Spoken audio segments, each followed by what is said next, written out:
Hello friends, நான் நகை பேசுகிறேன். ஏப்ரல் 2025 எக்ஸாம் வந்துட்டு நோட்டிஃபிகேஷன் உங்களுக்கு அனௌன்ஸ் பண்ணிட்டாங்க, செமஸ்டர் அண்ட் நான் செமஸ்டர். ஸோ எக்ஸாம்ஸ் ரெஜிஸ்ட்ரேஷன் வந்துட்டு பண்ணுறதுக்கு முன்னாடி நான் சில டிப்ஸ் சொல்கிறேன். உங்களுக்கு என்ன செய்யணும் என்ன செய்யக்கூடாதுங்கிறேன் அப்படிங்கிறத நான் சொல்கிறேன். கண்டிப்பாக இந்த வீடியோ ரொம்ப யூஸ்ஃபுல்லாக இருக்கும். நான் சொல்கிற பாயிண்ட்ஸ் எல்லாமே நோட் பண்ணி வச்சுக்கோங்க. அதுவும் இப்போ தான் நான் ஃபஸ்ட் டைம் எக்ஸாம் அட்டன் பண்ண போகிறேன், ஃபஸ்ட்டு செமஸ்டர் எக்ஸாம் அட்டன் பண்ண போகிறேன் அப்படின்னா கண்டிப்பாக இந்த டிப்ஸு கண்டிப்பாக யூஸ்ஃபுல்லாக இருக்கும். இது நம்ம ஏற்கனவே வீடியோ ரிலீஸ் பண்ணிட்டோம், இருந்தாலும் மறுபடியும் இந்த பாயிண்ட் சொல்கிறதுனால புதுசாக ஜாயின் பண்ண ஸ்டூடெண்ட்ஸ்க்கு அந்த நோட்டிஃபிகேஷன் பண்ணுறதுக்கு முன்னாடி இந்த டிப்ஸ் வந்து ரொம்ப யூஸ்ஃபுல்லாக இருக்கும். ஸோ அதனால் வீடியோ ஸ்கிப் பண்ணாமல் ஃபுல்லாக பாருங்கள். ஃபஸ்ட் பாயிண்ட் என்னென்னு பார்த்தீங்கன்னா, அப்ளை பண்ணுறதுக்கு முன்னாடியே இன்ஸ்ட்ரக்ஷன் கொடுத்துருக்காங்க. எப்போ எக்ஸாம் டேட்டு, எப்போ ஃபீஸ் பெனால்ட்டியோட பே பண்ணணும், பெனால்ட்டி இல்லாமல் எப்போ பே பண்ணணும், ஒரு பேப்பருக்கு எவ்வளவு, ப்ராக்டிக்கல், அப்புறம் ரூல்ஸ் அண்ட் ரெகுலேஷன்ஸ் எல்லாமே கொடுத்துருக்காங்க. அதை கம்பல்சரி ஒரு டைம் ரீட் பண்ணிடுங்க. அதை ரீட் பண்ணிவிட்டு அதுக்கப்புறமா தான் உங்களோட ரெஜிஸ்ட்ரேஷன் வந்துட்டு நீங்கள் ஸ்டார்ட் பண்ணணும். சரிங்களா? அதை அந்த இன்ஸ்ட்ரக்ஷனை ரீட் பண்ணால் தான் உங்களுக்கு ஒரு கிளாரிட்டியே கிடைக்கும். அந்த ரெஜிஸ்ட்ரேஷன் பற்றி உங்களுக்கு அந்த கிளாரிட்டி கிடைக்கும். ஸோ இன்ஸ்ட்ரக்ஷனை தெளிவாக ஃபுல்லாக ரீட் பண்ணாமல் நீங்கள் வந்துட்டு ரெஜிஸ்ட்ரேஷன் பண்ணாதீங்க. இதுதான் முக்கியமான பாயிண்ட். ரெண்டாவது என்னென்னு பார்த்தீங்கன்னா, நீங்கள் ரெஜிஸ்ட்ரேஷன் ஓப்பன் பண்ணதுக்கப்புறம் பர்சனல் டீட்டெயில்ஸ்லாம் ஃபில் பண்ண சொல்லுவாங்க. ஸோ அந்த பர்சனல் டீட்டெயில்ஸை டேரெக்டாக வந்து அதில் டைப் பண்ணாதீங்க. அதுக்கு முன்னாடியே நீங்கள் வந்து ஒரு நோட் புக்கில் எழுதி வச்சுக்கோங்க. உங்கள் பேர், அப்புறம் something address, WhatsApp number, Aadhaar number, mail ID, இது உங்களுடைய பர்சனல் டீட்டெயில் தானே அப்படின்னு சொல்லிவிட்டு நீங்கள் வந்துட்டு டேரெக்டாக ரெஜிஸ்டர் பண்ணாதீங்க. அதுக்கு முன்னாடியே கம்பல்சரி ஒரு பேப்பரில் நீங்கள் எழுதி வச்சுட்டு அதுக்கப்புறமா அதை பார்த்து நீங்கள் டைப் பண்ணிங்கன்னா மேக்ஸிமம் மிஸ்டேக் வராமல் நம்ம வந்து தவிர்க்கலாம். ஏன் நம்ம இந்த மாதிரி டிப்ஸ்லாம் சொல்கிறோம் அப்படின்னா, எந்த மிஸ்டேக் நடந்தாலும் யூனிவர்சிட்டி விசிட் பண்ணி தான் நீங்கள் வந்து மிஸ்டேக்கை கரெக்ட் பண்ணுற மாதிரி இருக்கும். அதுக்கு போன ரெஜிஸ்ட்ரேஷன்லாம் பார்த்தீங்கன்னா மெயில் ஐடி கொடுத்துருந்தாங்க. ஸோ அந்த மெயில் ஐடிக்கு என்ன மிஸ்டேக் நம்ம மெயில் பண்ணோம்னா அதை நம்ம யூனிவர்சிட்டி விசிட் பண்ணாமே யூனிவர்சிட்டி வந்து அதை கிளியர் பண்ணாங்க. இருந்தாலும் நீங்கள் மிஸ்டேக் பண்ணாமல் அந்த ரெஜிஸ்ட்ரேஷனை வந்துட்டு நீங்கள் கம்ப்ளீட் பண்ணுங்கள். அதுக்காக தான் நம்ம இந்த டிப்ஸ் எல்லாமே நம்ம சொல்கிறோம்.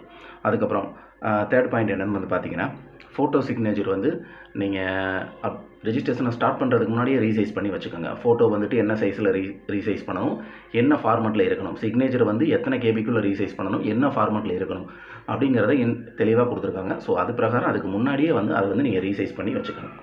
மேக்ஸிமம் செமஸ்டர் பேட்டர்னுக்கு ஃபோட்டோ வந்துட்டு சிக்னேச்சரும் ஆட்டோமேட்டிக்காகவும் இருக்கும். நான் செமஸ்டருக்கு தான் மேக்ஸிமம் இந்த ரூல்ஸ் வந்து மேட்ச் ஆகும். சரிங்களா? நான் ஓப்பன் பண்ண ஏற்கனவே ஃபோட்டோ அப்லோட் ஆகிருக்குன்னா கண்டிப்பாக ஃபோட்டோ வந்து அப்லோட் ஆகிருக்கும் செமஸ்டர் பேட்டர்னுக்கு. சப்போஸ் செமஸ்டர் பேட்டர்னுக்கு அப்லோட் பண்ணுற ஆப்ஷன் கொடுத்துருந்தாங்கன்னா நீங்கள் அப்லோட் பண்ணலாம். மேக்ஸிமம் நான் செமஸ்டருக்கு வந்து அந்த ஆப்ஷன் இருக்காது. ஸோ அவங்க வந்துட்டு கண்டிப்பாக ஃபோட்டோவும் சிக்னேச்சரும் கண்டிப்பாக ரீசைஸ் பண்ணி நீங்கள் அப்லோட் பண்ணுற மாதிரி தான் இருக்கும். அதனால் அதுக்கு முன்னாடியே வந்துட்டு நீங்கள் வந்து அந்த ஃபோட்டோ சிக்னேச்சரை ரீசைஸ் பண்ணி வச்சுருங்க. அதுக்கப்புறம் வந்து பார்த்திங்கன்னா பெண்டிங் பேப்பர் டீட்டெயில்ஸ், அதாவது நான் செமஸ்டருக்குலாம் வந்து பார்த்திங்கன்னா எக்ஸாம்ஸ் எழுதி ரொம்ப நாள் இருக்கும்.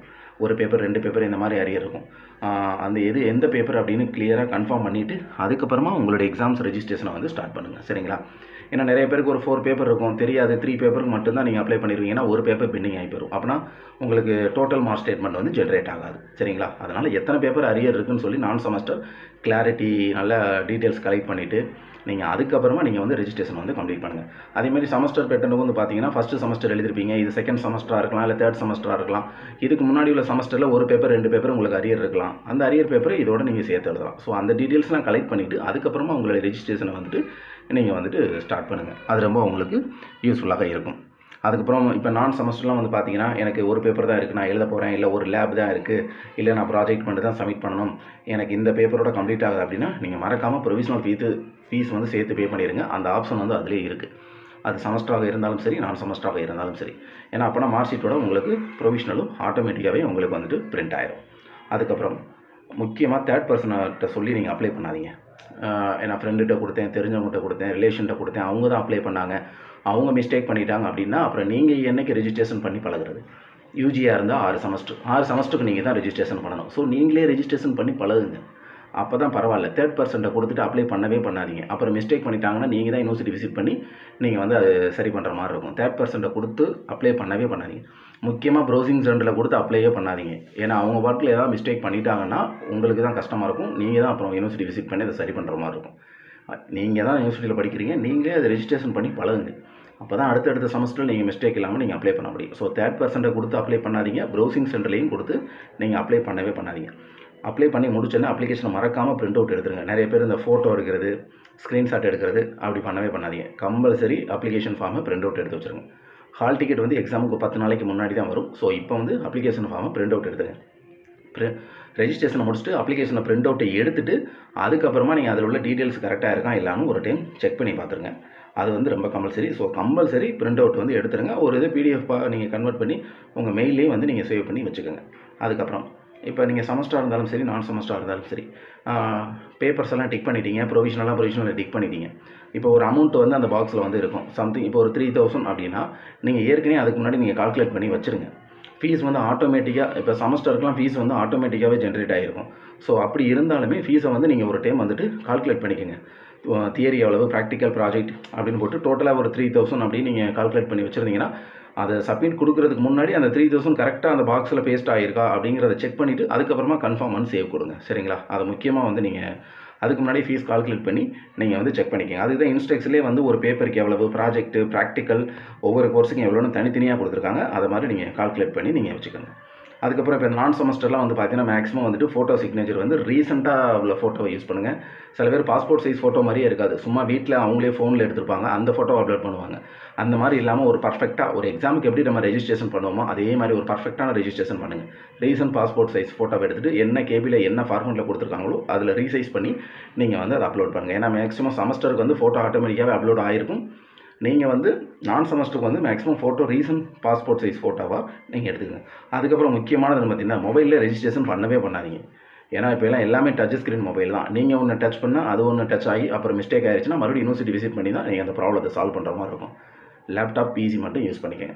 ப்ரௌசிங் சென்டர் போனீங்க அப்படின்னா ப்ரௌசிங் சென்டரில் நீங்களே ஃபில் பண்ணி, நீங்களே ரெஜிஸ்ட்ரேஷன் பண்ணி, நீங்களே பேமெண்ட் பண்ணி, நீங்களே அப்ளிகேஷனை பிரிண்ட் அவுட் எடுங்க. நான் பணம் வந்து அவங்கள்ட்ட கொடுத்துட்டேன், அவங்க அப்ளிகேஷன் போடலை, இல்லை தப்பாக பண்ணிட்டாங்க, சம்திங் எதுனாலும் சரி உங்களுக்கு தான் ப்ராப்ளம் வரும். சரிங்களா? அதனால் நம்ம ஏற்கனவே சொன்ன மாதிரி தேர்ட் பர்சன்ட்டை கொடுத்து ரெஜிஸ்ட்ரேஷன் பண்ணவே பண்ணாதீங்க. இது ரொம்ப பெரிய தப்பு. நீங்களாகவே பண்ணுங்கள், நீங்களாகவே கம்ப்ளீட் பண்ணுங்கள். முக்கியமானது இது. முக்கியமாக மொபைல் ஃபோனில் நீங்கள் ரெஜிஸ்ட்ரேஷன் பண்ணவே பண்ணாதீங்க. ஸோ இந்த மாதிரி டிப்ஸ் எல்லாம் நீங்கள் வந்து எக்ஸாம்ஸ் ரெஜிஸ்ட்ரேஷன் அப்போ நீங்கள் கண்டிப்பாக யூஸ் பண்ணுங்கள். நம்ம exams registration video semester and நான் செமஸ்டர் 2 வீடியோமே நம்ம தனித்தனியாக வந்து நம்ம ரிலீஸ் பண்ணுவோம். சரிங்களா? அவசரப்பட வேணாம், இன்னும் டைம் இருக்குது. ஏற்கனவே நான் ரெஜிஸ்ட்ரேஷன் பண்ணியிருக்கேன், அவங்களாம் வந்துட்டு ஈஸியாக கம்ப்ளீட் பண்ணிடுவாங்க. நம்ம ஏற்கனவே ரிலேட்டட் வீடியோவும் எல்லாமே நம்ம போட்டுருக்கோம். அப்புறம் இந்த எக்ஸாம்ஸ் நோட்டிஃபிகேஷன் வந்ததே உங்கள் ஃப்ரெண்ட்ஸ் சர்க்கிளில் நிறைய பேருக்கு தெரியாமல் இருக்கும். ஸோ இந்த வீடியோவும் மறக்காமல் அவங்க ஃப்ரெண்ட்ஸ் சர்க்கிளையும் ஷேர் பண்ணுங்கள். அந்த நம்ம இன்ஸ்ட்ரக்ஷன் வீடியோ ரீட் பண்ணியிருப்போம், அந்த வீடியோவும் மறக்காமல் ஃப்ரெண்ட்ஸ் சர்க்கிளில் ஷேர் பண்ணுங்கள். நான் செமஸ்டர் வந்து ஸ்டூடெண்ட்ஸ் வந்து இந்த வாய்ப்பை பயன்படுத்தி உங்களுடைய பெண்டிங் எக்ஸாம்ஸ், அரியர் எக்ஸாம்ஸ் எத்தனை 1, 2 சில பேர் ஒரு இயரே வச்சுருப்பீங்க, அதெல்லாம் கம்ப்ளீட் பண்ணிடுங்க. கம்ப்ளீட் பண்ணிவிட்டு உங்களுடைய மார்க் ஷீட் அண்ட் ப்ரொவிஷனல் வந்து நீங்கள் வாங்கிக்கங்க. இந்த எக்ஸாம்ஸ் ரெஜிஸ்டர்ஸில் இன்னும் உங்களுக்கு டவுட் இருக்குது அப்படின்னா மறக்காமல் இந்த வீடியோக்கு கீழே கமெண்ட் பண்ணுங்கள். நம்ம கமெண்ட்டுக்கு ரிப்ளையும் பண்ணுவோம், இல்லையா அதுக்கு நம்ம வீடியோவாக எடுத்து நம்ம ரிலீஸ் பண்ணுவோம். மறக்காமல் இந்த வீடியோவை உங்கள் ஃப்ரெண்ட்ஸ் சர்க்கிளையும் ஷேர் பண்ணிடுங்க. இது போன்ற மதுரை காமராஜ் யூனிவர்சிட்டி தொலைதூர கல்வி இயக்கம் அது பற்றி நீங்கள் டீட்டெயில் வேணும் அப்படின்னா மறக்காமல் நமது சேனலை ஃபாலோ பண்ணிக்கோங்க.